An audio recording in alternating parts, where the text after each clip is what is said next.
For 20 long years, not a single competitor was able to win the Royal Rumble from the coveted number 30 spot, which probably means a lot of those number 30 entrants sucked. And well, you can read the title of this video, unless you can't.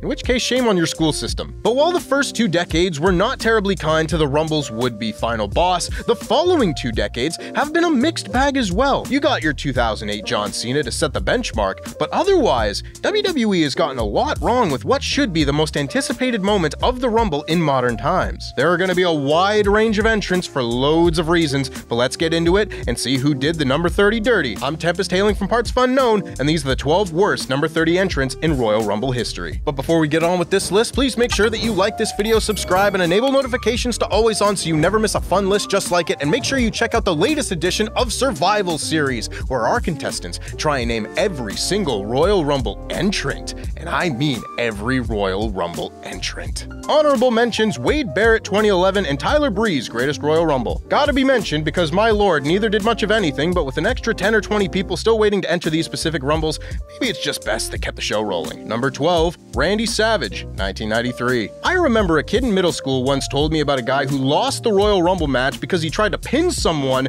before getting yeeted straight over the top, and I thought there was no way anyone could be so stupid. Then I found out that it not only happened, but the perpetrator was none other than Macho Man Randy Savage, and I was and remain so f***ing sad about it. Could you have made one of your bigger stars to look like a bigger dumbass? As an entrant, Savage was an excellent choice for number 30, and really should have won this match if we're being honest about it, but being one half of the dumbest ending to a Royal Rumble match in history is just too much to be redeemed. This just goes to show you are not about to hear a list of job guys who happen to pick a lucky number. Number 11, The Warlord, 1992. Everyone remembers the Warlord as the Royal Rumble punchline. Insert Tempest's impression of Luke's impression of the By the Numbers video here. But what people likely forget is the Warlord's role in closing out the legendary 1992 Royal Rumble. This one isn't as egregious as others on this list because when 60% of the Rumble is made up of future WWE Hall of Famers, you don't have much right to complain that number 30 is only the Warlord. He lasted just 103 seconds, so definitely not a performance that would earn him a spot on a positive list. The numbers don't lie after all,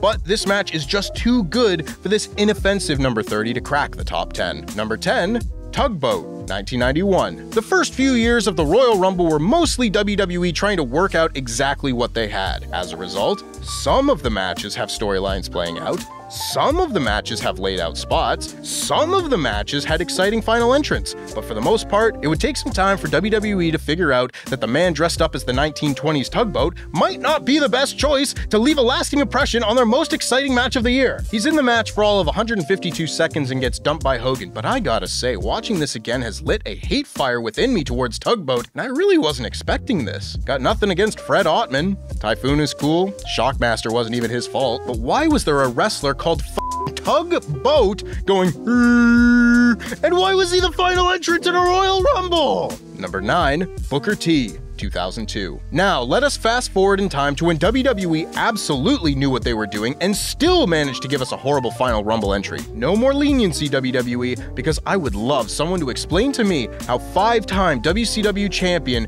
Booker T would be made to look like anything but the biggest goober in the business by entering at number 30, doing a spin-a-rooney, and getting stunnered over the top rope in 30 seconds. This has nothing to do with Booker T. This was just WWE getting their jollies from burying the WCW guy. Which is gross, but also stupid, because I don't know if anybody ever told Vince McMahon this, but the WCW guys that signed with WWE signed with WWE! Use them! Brainless old codger. Number 8, Dolph Ziggler, 2018 Men's. The first surprise entrant on this list, and proof that just because the final entrant of the Royal Rumble is a surprise, doesn't mean it's good. The story of the end of Dolph Ziggler's 2017 is so f***ing bizarre, resulting in this equally bizarre final entry of maybe the best Royal Rumble ever. So after some assorted losing, Ziggly Stardust went to the Charlie Haas School of Flattery and began imitating members of the WWE roster, then randomly won the US title at Clash of Champions, immediately said, nah, I don't want this, and disappeared from on TV. Then, a month later, he returned as the final entrant in the 2018 Royal Rumble and was eliminated in 2 minutes. It's just a microcosm of what Ziggler spent a decade doing in WWE, going in circles with baffling creative choices that ultimately left him right back where he was. I mean, if he really wanted to be cheeky, he could have come out to Daniel Bryan's music before his record scratch, but given that this Rumble was in Philadelphia,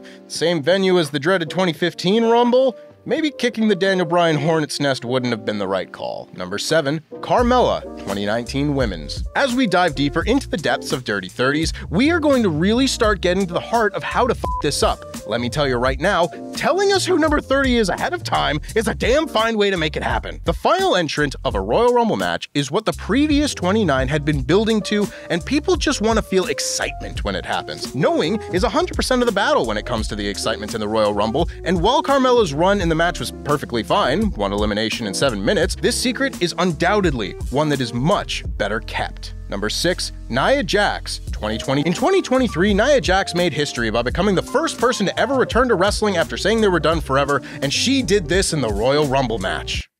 Oh, I'm sorry, did I start too early? I have no idea how that happened. We've literally done this hundreds of times. As a run in a Rumble, this wasn't very good, getting eliminated by the opposition in 2 minutes, but you do get bonus demerit points when your Royal Rumble return entrance gets beyond repair because someone in the truck actually jumped the gun and hit Nia's music before the countdown. How does that happen? Number 5. Nia Jax, 2019 Men's. Right, so you know that problem we had with Carmella earlier? We were set to have the same problem in the men's match with R-Truth scheduled to get the final spot, and then we all thought to ourselves, WWE has to have something planned, right?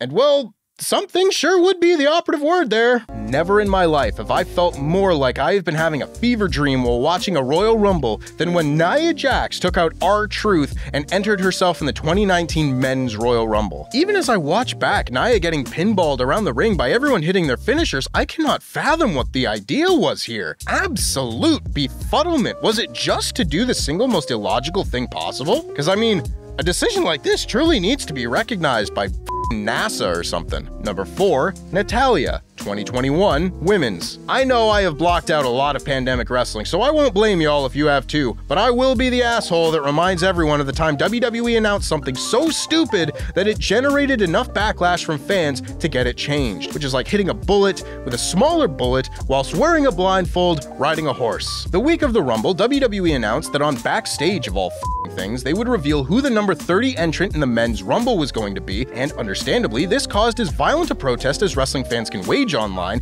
and WWE changed course because yeah, hey kids, let me just tell you all what you're getting for Christmas too. Like, no, what the why? So instead, Edge and Randy Orton were revealed to be entering number 1 and 2, while Natalya and Tamina would wrestle a match for the number 30 spot in the Women's Rumble, to which fans everywhere threw up their hands and said, fine, I guess, whatever. And we moved on. And yep, it was just Natalya. Comes in, 2 minutes, comes out, exactly as they told us it would happen. 34 Royal Rumble events had taken place to this point, and WWE still this up.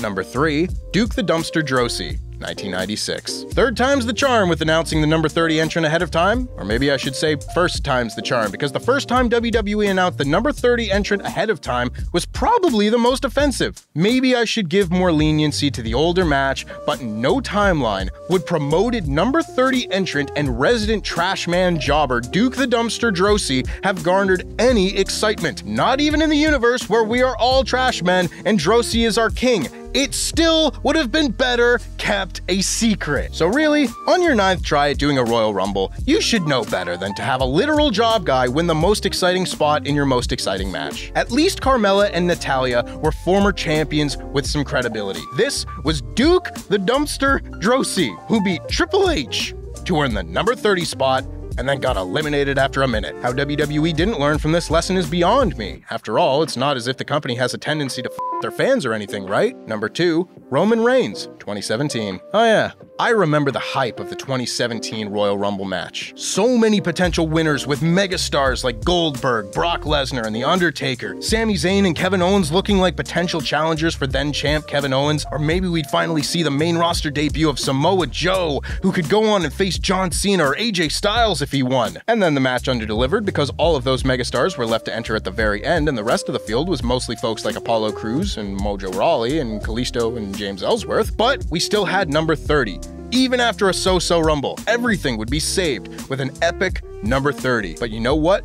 Sometimes the Samoan Joe you want isn't the Samoan Joe you get, because rather than Samosif Joseph himself, we did indeed get Roman Reigns, who had competed for the Universal Championship on that show at the height of the Roman Reigns hate. You just know Vince McMahon had the biggest f***ing smile on his face in Gorilla, while everyone in San Antonio realized they had once again paid to be f***ed with by an insane old man. No shade to Roman himself, of course, he was just doing his job here. But this is number 2 because it was WWE giving a middle finger to their fans, which they had totally never done before. And number 1, Rey Mysterio, 2014. Man, if you need an even better example of someone on this list through no fault of their own, here it is. Rey Mysterio is one of the greatest wrestlers of all time, but it didn't matter who you were, what your name was, or why you were there, because to WWE fans in January of 2014, not a single other human on the planet would have been an acceptable number 30 entrant and winner in the 2014 Royal Rumble match than Daniel Bryan. How else would you know the Royal Rumble is just around the corner if we didn't talk about the 2014 Rumble? It's documented to hell and back.